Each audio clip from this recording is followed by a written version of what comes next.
मोदी मोदी वंदे भारत माता की वंदे। अब की बार 400 पार, अब की बार।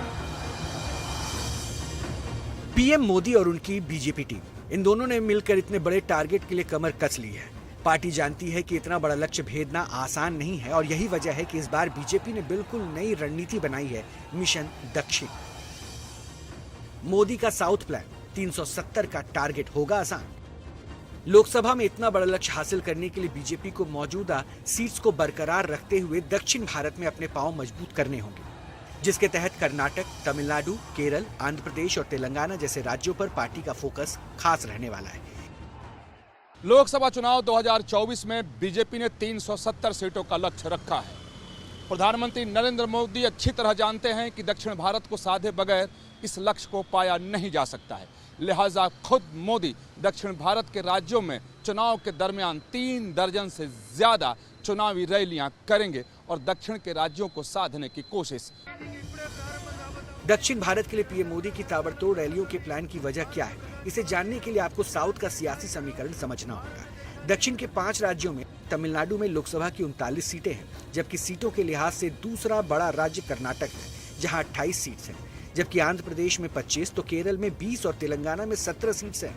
इनमें 2019 के चुनाव में बीजेपी ने कर्नाटक की 25 जबकि तेलंगाना की 4 सीट्स जीती थी, जबकि तमिलनाडु, आंध्र प्रदेश और केरल जैसे राज्यों में पार्टी का खाता भी नहीं खुल पाया था।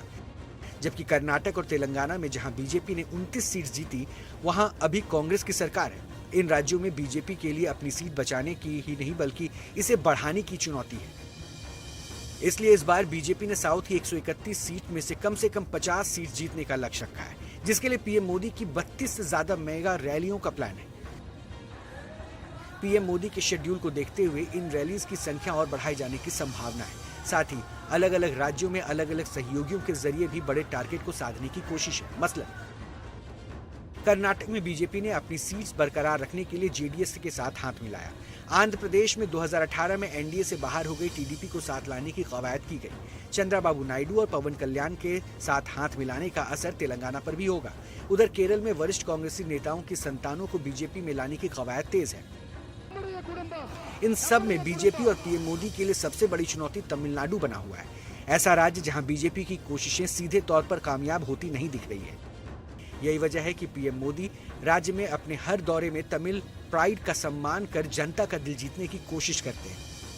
जो पैसा आपने लूटा है वो वसूल कर वापस तमिलनाडु के लोगों पर खर्च किया जाएगा। ये मोदी की गारंटी है। 2024 के लिए चुनावी तारीखों के ऐलान के बाद पीएम मोदी अपनी पहली रैली तमिलनाडु में कर सकते हैं। बीजेपी ने इस बार लोकसभा चुनाव में दक्षिण के राज्यों से 60 सीट जीतने का लक्ष्य रखा है और इस लक्ष्य को पाने के लिए खुद प्रधानमंत्री नरेंद्र मोदी अपने चुनावी अभियान की शुरुआत महाबलीपुरम से करेंगे, जो पल्लव राजवंश का मुख्य धार्मिक केंद्र रहा है और आज भी दक्षिण भारत के लोगों के आस्था का केंद्र है। पीएम मोदी इस तरह के संकेतों के जरिए अपना संदेश लोगों तक पहुंचाने का कामयाब फॉर्मूला जानते हैं। इसके लिए पीएम मोदी अपने संसदीय क्षेत्र वाराणसी में काशी तमिल संगमम और गृह प्रदेश गुजरात में सौराष्ट्र तमिल संगमम शुरू कर उत्तर दक्षिण के लोगों को करीब लाने की कवायद कर चुके हैं। नए संसद भवन में पवित्र सेंगोल की स्थापना भी तमिल गौरव को सम्मान देने की एक कवायद थी। मोदी कुटुंबम। देखना दिलचस्प होगा कि 2024 के सियासी घमासान में पीएम मोदी का साउथ प्लान किस हद तक 400 प्लस सीट्स के टारगेट को सपोर्ट कर पाता है।